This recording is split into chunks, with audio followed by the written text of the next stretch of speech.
Salut, c'est JF. Bienvenue à Sauvage comme une image, une émission qui est dédiée aux amoureux de la photographie. Cette semaine, c'est notre semaine de courrier de l'œil ou derrière les clichés. C'est la semaine où je réponds à vos questions, j'amène des sujets, je parle de choses que j'ai envie de parler, mais surtout, le but de cette émission, c'est de répondre aux questions que vous me faites parvenir par Internet. Cette semaine, la première question qui est revenue assez souvent, c'est: en photographie, est-ce que je devrais prendre des cours ou on est capable de tout trouver sur YouTube? Je vous dirais qu'on trouve beaucoup de choses sur YouTube, mais souvent la problématique avec YouTube, c'est qu'on a une chose et son contraire. Fait que quand vous débutez, je vous dirais que la meilleure des choses, c'est vraiment de prendre un cours. Est-ce que de prendre un cours privé? Non. Prenez des cours de groupe, des petits groupes, comme ça, vous allez pouvoir parler, poser des questions plutôt. Parce qu'on s'entend que, oui, vous allez trouver des choses sur YouTube, mais si vous avez des questions à poser, ça devient plus compliqué. Vous devez écrire à la personne qui a fait la vidéo, qui, une fois sur 5, va vous répondre, une fois sur 10, et des fois, pas du tout. Fait que moi, ce que je vous dirais, à la base, prenez un cours de photographie de groupe, 6, et vous allez apprendre comme il faut la base de la photographie. Parce que c'est toujours plus agréable de commencer du bon pied que de commencer un peu n'importe comment et, en définitive, de perdre son temps. Je pense que c'est comme n'importe quoi, il faut apprendre la base, une base solide. Moi, comme je disais à mes étudiants, comme en ski. En ski, on apprend à tourner à droite, à gauche, freiner, puis après ça, on va s'amuser. C'est un peu le même principe avec la photographie. Par contre, vous allez découvrir avec le temps des photographes, des YouTubers photographes qui donnent de l'excellent matériel. Le truc là-dedans, c'est on fouille, on picasse un peu, puis à un moment donné, suivez la même personne. Allez sur son site, les bons YouTubers photographes sont bons. C'est ceux qui vous diront pas tous leurs secrets, mais ils vont vous en donner assez pour pouvoir avoir une bonne base et vous allez pouvoir éclater votre photographie à travers leurs expériences à eux. Je vous dirais que par la suite, là, quand vous avez une bonne base solide, ça vaut la peine de faire des workshops, des classes de maître. C'est-à-dire d'aller avec des professionnels sur le terrain. Ça peut être une journée, ça peut être une semaine complète, mais à ce moment-là, ça vaut la peine parce que vous connaissez votre caméra, vous connaissez les bases de la photographie, puis là, vous allez pousser ça un cran plus loin. Ce qui est important à ce moment-là, par contre, c'est de trouver la bonne personne. On fait ça comment, la bonne personne? Souvent, ces gens-là, sur leur site, ils ont déjà des cours, c'est-à-dire des vidéos, soit gratuits, soit payants. Moi, je vous dirais qu'avant de partir une couple de journées avec quelqu'un, allez voir la façon qu'il enseigne, parce que c'est pas toujours évident. Connaître la photographie, l'enseigner, ça peut être deux mondes. On peut être très bon photographe, mais on n'est pas très bon enseignant. Fait que ça vaut la peine d'aller voir, est-ce que ça me rejoint? Puis la personnalité du photographe aussi. Moi, j'ai une personnalité qui est distincte. Je suis pas le gars académique, je suis pas le gars qui fonctionne à la virgule près.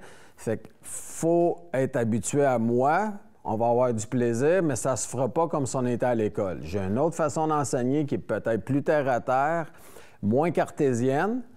Par contre, c'est ma façon d'enseigner, c'est comme ça que je le sens, puis c'est comme ça que je le donne. Fait que pour répondre à la question, oui, prenez un cours, et oui, on peut aller sur YouTube chercher des choses aussi. Une autre chose qui revient souvent, excusez-moi, c'est on me pose la question, genre, écoutez, je maîtrise Lightroom, puis tout ça, puis là, il y a beaucoup de gens qui me disent, ça serait bon que j'apprenne Photoshop. Est-ce que c'est nécessaire d'apprendre Photoshop? Bien, moi, je vous dirais que je suis un peu mal placé parce que je l'ai fait à l'envers. Moi, ça fait longtemps que je travaille avec ces programmes-là. Je vous dirais que j'ai travaillé avec Photoshop 1. Fait que ça nous recule de quelques années. À ce moment-là, Lightroom n'existait pas. Fait que moi, c'est sûr qu'à ma base, le noyau de mon travail se fait sur Photoshop. Oui, j'utilise Lightroom, mais j'utilise Lightroom pour préparer mes photos pour Photoshop. À répondre à la question, est-ce que c'est nécessaire? C'est comme n'importe quoi. Ça dépend de jusqu'où vous voulez amener votre photo en développement.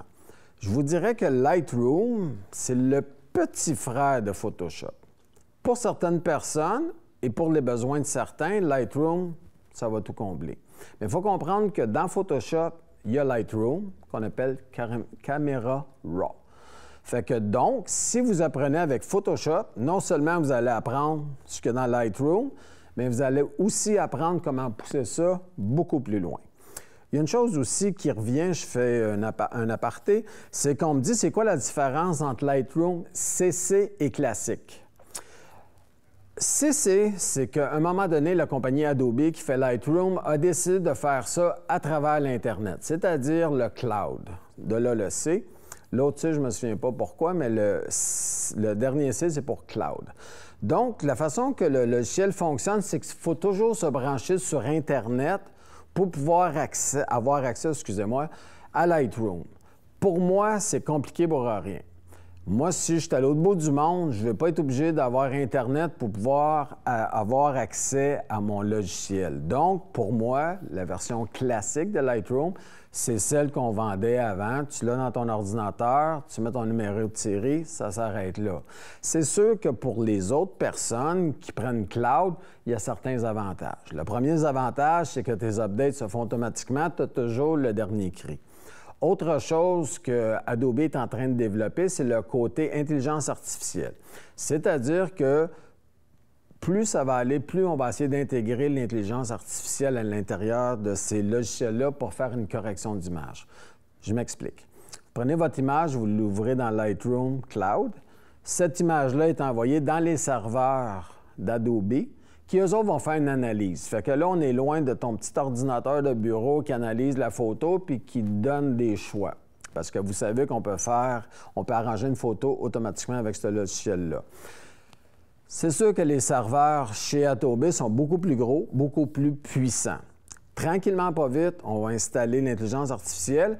Ce que ce logiciel va être capable de faire, c'est de regarder toute la banque de photos qu'Adobe possède, qui ressemblent à votre photo et voir les correctifs qu'on a apportés à ces photos-là et les mettre sur votre photo, les apporter sur votre photo. Moi, je vous dirais que pour l'instant, un, je n'ai pas besoin de ça parce que je le fais moi-même, je le maîtrise quand même assez bien. Puis deux, juste le fait de toujours être obligé d'être branché sur Internet pour pouvoir travailler mes photos, c'est pas assez pour moi pour que je me branche, ça ne vaut pas la peine. Fait que pour moi, personnellement, je commence avec la version classique. Je prépare mes photos. On parle d'un RAW ici, on ne parle pas d'un JPEG. Pour faire une histoire courte, le RAW, c'est comme un négatif digital. Le JPEG, c'est une photo finie. La différence entre les deux, c'est qu'il y en a un qu'on doit absolument travailler, le RAW, à travers Lightroom et Photoshop dans mon cas. On peut le travailler tout simplement avec Lightroom et faire une photo en bout de ligne sans problème. Fait que pour moi, début Lightroom, transfère ça dans Photoshop. Pourquoi Photoshop? Parce que Photoshop, c'est un outil qui est beaucoup plus puissant. C'est sûr que c'est plus difficile, ça demande plus de pratique, ça demande plus d'études, parce qu'il y a mille et une façons de faire les choses dans Photoshop qui vont vous mener exactement au même point. C'est ce qui fait qu'on peut développer notre style aussi. La beauté de Photoshop, c'est qu'on peut travailler avec des calques, donc des étages différents quand on fait des choses sur une photo. On peut travailler avec des masques, on peut travailler avec plusieurs choses qui n'abîment pas la photo, parce que la vraie photo est comme en dessous, puis on rajoute des étapes tranquillement de transformation, et à la fin du procédé, on ramène tout ça ensemble pour faire notre photo finale. Le côté qui est très, très le fun, c'est que si vous n'écrasez pas votre photo à la fin, vous pouvez toujours revenir en arrière et changer que des petits changements que vous avez apportés ici et là, et non l'ensemble de la photo. Du côté de Lightroom, ce qui est le fun, c'est que quand vous travaillez une photo, le format reste toujours en RAW. Il va toujours rester RAW et on va créer un autre petit fichier qui, somme toute, c'est une liste des choses que vous avez faites sur cette photo-là. Donc, le fichier principal n'est jamais touché. Tout ce que vous avez, c'est votre fichier plus les changements apportés à celui-ci. Fait que si vous décidez du jour au lendemain que ça ne fait pas votre affaire, vous prenez le petit fichier, il s'en va, on revient au RAW exactement comme il était et on recommence. Fait que je vous dirais, les deux ont leur avantage, mais la force des deux, c'est qu'ils sont faits par la même compagnie, puis on peut intégrer un dans l'autre. Il y a une question aussi qui m'est revenue, Puis ce qui me revient, soit par Internet ou quand je donne des cours, c'est quelle lentille je devrais m'acheter. Ça, c'est un petit peu compliqué parce que la première des choses que je dois savoir, c'est qu'est-ce que vous voulez faire comme photographie. Par contre, il y a des gens qui me disent, écoute, j'ai un petit budget, je viens d'acheter un boîtier, tu me conseilles quoi comme objectif, comme premier objectif? Bien, je vous dirais que c'est celui-ci. C'est vraiment le mal-aimé, celui qu'on prend et qu'on laisse dans notre sac, c'est-à-dire le 50 mm. Cette lentille-là, qu'elle soit de Nikon, qu'elle soit de Canon, qu'elle soit de Sony, ça reste et ça demeure une des meilleures lentilles sur le marché. Le rapport qualité-prix est phénoménal. J'aimerais vous montrer des photos qu'on voit à l'écran présentement pour vous montrer que les gens qui aiment le bokeh, c'est les petits ronds qu'on voit à l'arrière là, ça reste une des meilleures lentilles pour faire ça. C'est ça aussi qui fait la différence entre une lentille ordinaire et une lentille professionnelle. Quand vous voyez le flou artistique en arrière, que ce soit les rondelles, plus c'est rond, plus ça vous indique que la lentille est de qualité. Ce qui fait que c'est rond, c'est les blades, ce qui ouvrent puis qui ferment les... je trouve pas le terme, là, les choses en métal qui ouvrent puis qui ferment dans une lentille puis laissez passer l'air. Plus il y en a, plus le cercle est rond, plus l'image est belle pour le bokeh. Cette lentille-là aussi ouvre à 1.8, c'est-à-dire qu'on peut utiliser cette lentille-là dans des conditions où il n'y a presque pas de lumière à main levée. Elle laisse rentrer beaucoup, beaucoup de lumière. Fait que, aussi, cette lentille-là, quand on la met sur un appareil qui est DX, il ne faut pas oublier qu'il y a le facteur 1,5 qu'on doit ajouter. Donc, ma 50 devient une 75. Une 75 mm, c'est une très bonne lentille pour faire du portrait. La précision de cette lentille-là, qui est une lentille fixe, elle est superbe. Le piqué de cette lentille-là est superbe. Le fait qu'elle ouvre à 1.8 vous permet aussi de mettre le focus sur le sujet principal et de mettre tout ce qui est alentour flou. Fait que quand vous voyez des photos comme celle-ci, quand vous voyez des photos puis l'arrière-plan est tout flou, ça prend des lentilles avec une grande ouverture qui laisse rentrer beaucoup de lumière. La chose qui aide aussi avec une lentille comme ça, c'est que, comme vous pouvez voir, ça ne prend pas de place et c'est le prix. Pour une lentille qui est aussi bonne, qui est aussi précise dans son focus, dans son piqué, c'est environ 150 $. Fait qu'on s'entend qu'aujourd'hui, une lentille de 150 $, on n'en trouve à peu près pas, même pas usagée. Fait que c'est le genre de lentille aussi qui est capable d'en prendre. C'est des lentilles qui sont solides, qui sont très bien faites, puis qui ne prennent pas de place dans un sac. Fait que, rapport qualité-prix, je vous dirais, vous achetez un bon boîtier pour commencer. Quand vous commencez en photo, mettez plus d'argent sur un boîtier. Puis pour débuter, excusez-moi, comme lentille, prenez une 50cc, c'est un bon couple pour partir. Bon boîtier, bonne lentille pour partir. L'autre avantage d'avoir une lentille fixe comme ça, c'est que ça a le meilleur focus au monde, c'est vos jambes. Vous allez apprendre à vous déplacer pour aller chercher, cadrer, vous rapprocher. Et quand on fait la photo, on a tendance à toujours être loin. Puis moi, j'avais un professeur qui me disait toujours, 3 règles en photo, rapproche-toi, rapproche-toi, rapproche-toi. Avec une lentille comme ça, vous allez être capable de le faire. Vous allez apprendre à être près des gens, près des situations. Ça peut aussi servir pour le paysage. C'est pas la meilleure pour le paysage, mais ça dépanne. L'avantage que vous allez avoir, par contre, c'est qu'avec une lentille d'une précision comme ça, tout va être pas mal en focus. Si vous ouvrez à peu près à F11, F16, votre paysage va être en parfait focus. Une question aussi qui revient quand même assez souvent, c'est est-ce que ça vaut la peine d'apprendre le mode manuel? Ça me fait sourire un petit peu parce que le mode manuel, là, les gens disent ça comme si c'était terrible. Il n'y a rien de plus facile que d'apprendre la photo manuelle. C'est rien de compliqué. On est tellement habitué de tout mettre sur automatique qu'on oublie que lorsqu'on a acheté une photo, c'est qu'on voulait faire de la photo, pas l'appareil, parce que c'est ce qu'il faut comprendre. C'est que si vous prenez un appareil puis vous le mettez en mode automatique, c'est l'appareil qui prend toutes les décisions. Et quand je dis toutes les décisions, c'est toutes les décisions. La beauté de faire de la photo, c'est d'être capable de manipuler les choses comme on les veut. Si on décide que notre style de photo requiert un peu plus de lumière ou moins, c'est nous autres qui décident ça. L'appareil aussi, en mode automatique, ne voit pas vraiment les choses qui bougent. Parce qu'une chose qui ne bouge pas, c'est pas très dur à photographier. Mais un sujet qui est en mouvement, c'est d'autres choses. Fait que c'est sûr qu'il y a des modes ouverture, il y a des modes vitesse qui sont déjà mieux que les modes automatiques. Si vous voulez vraiment vous améliorer tout doucement, vous passez au mode ouverture ou mode automatique. Vous allez choisir quelle profondeur, quelle lumière vous voulez laisser rentrer ou à quelle vitesse vous voulez photographier quelque chose. Quelque chose qui court, si vous voulez le fixer, vous allez utiliser une vitesse. Si vous voulez le mettre un petit peu plus flou, vous allez en choisir une autre. Mais là, vous devenez maître de vos photographies. Fait que pour moi, le but de tout ça, c'est vraiment d'amener ça en mode manuel. Puis en mode manuel, c'est pas si compliqué que ça.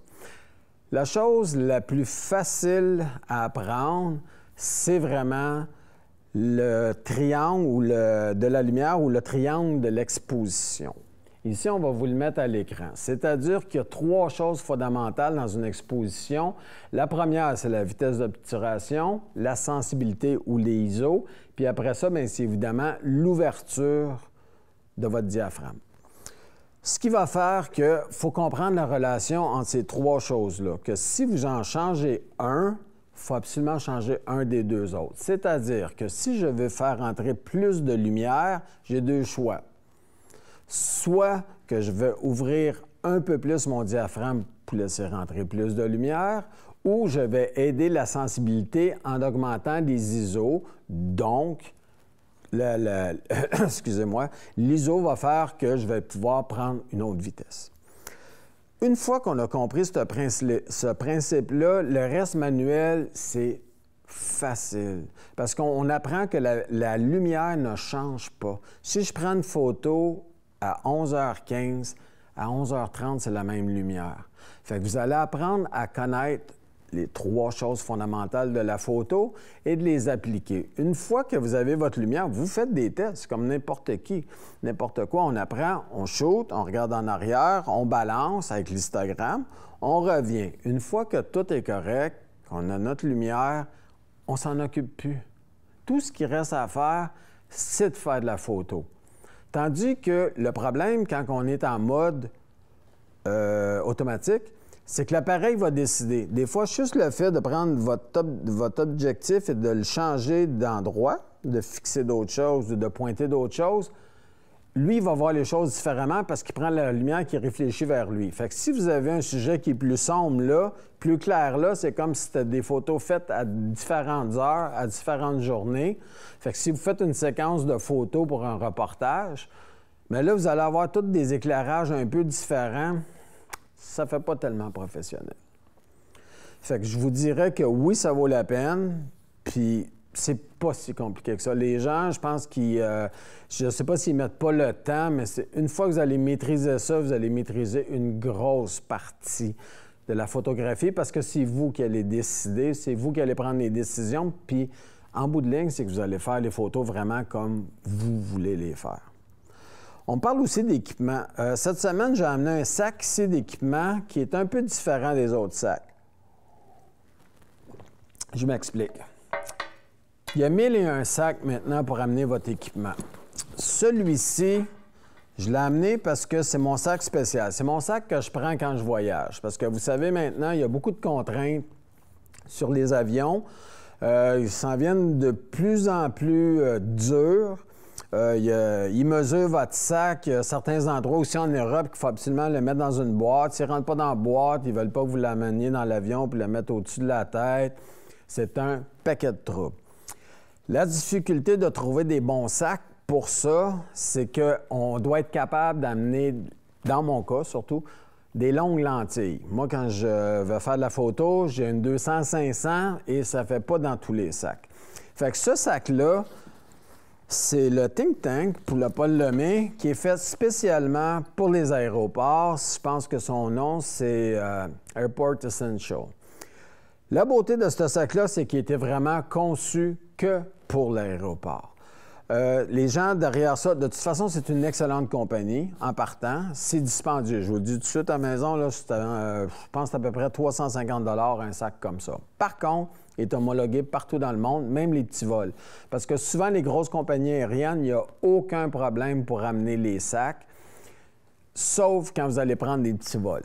C'est sûr qu'il ne faut pas exagérer, là, mais quand vous allez prendre des petits vols entre des villes et des choses comme ça, c'est des petits avions, ils ont moins de place au-dessus de la tête pour mettre les bagages à main, ça peut devenir très compliqué. Ce sac-là, ce que j'aime le plus, c'est les matériaux qui ont pris pour le faire sont extraordinaires. Ça prend pas l'eau, ça déchire pas, c'est solide. Et en plus, c'est qu'ils ont un système de fermeture éclair qui brise jamais. Ça vient pas raide, on n'a pas de problème avec ça. Fait que grosso modo, je vais vous le montrer. C'est qu'ici, la première partie sur le dessus, c'est fait pour qu'on puisse rentrer un laptop jusqu'à 15 pouces en dessous. On a une autre pochette ici qui nous permet d'amener un iPad, si jamais fonctionnait avec les deux, sans problème. Ici, c'est plein de petites poches que vous pouvez mettre à peu près ce que vous voulez comme équipement de photo. C'est sûr qu'il y a toujours une question de poids, fait que faites attention quand vous remplissez votre sac. L'autre affaire qui est super bien faite et super bien pensée, c'est qu'on a pensé de mettre ici une autre poignée. Parce qu'on s'entend que c'est pas toujours évident de se promener comme ça.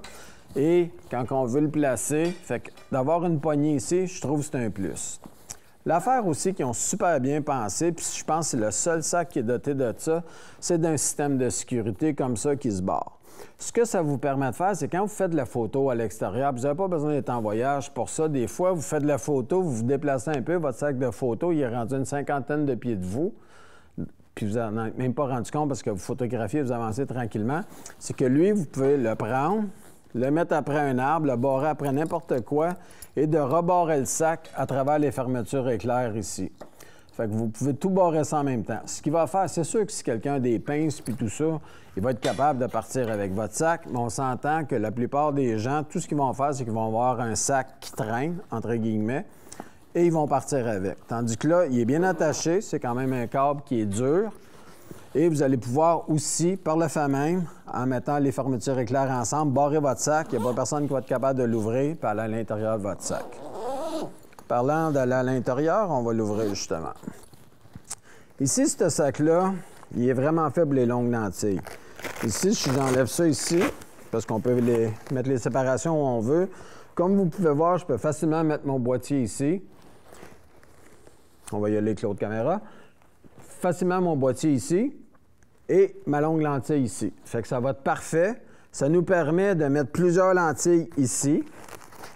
Et la seule chose que je vous dirais que j'aime plus ou moins de ce sac-là, c'est que c'est pas tellement épais. Quand vous achetez les autres sacs de la compagnie, ces choses-là sont un petit peu plus épaisses. Fait qu'il faut faire attention pour pas que les lentilles se cognent. En théorie, la façon que vous allez placer vos choses vont faire que ça va être correct. C'est juste qu'il faut faire attention au mouvement. L'autre beau côté de ça, c'est que vous pouvez l'arranger comme vous voulez. Ce sac-là est fait que n'importe quelle configuration va faire l'affaire. Fait que moi, ce que je vous dis, à la maison, pratiquez-vous avant de partir en voyage, voir comment tout rentrer les choses, la façon de les disposer. Vous avez d'autres sacs ici. Ce qui est le fun, c'est qu'on voit à travers.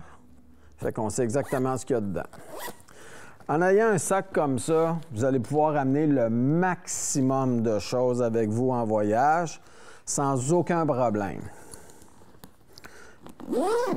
Si jamais vous avez besoin d'autres informations, bien, vous pouvez me faire parvenir des questions au même endroit à info@jfbaudry.ca, ça va me faire plaisir d'y répondre.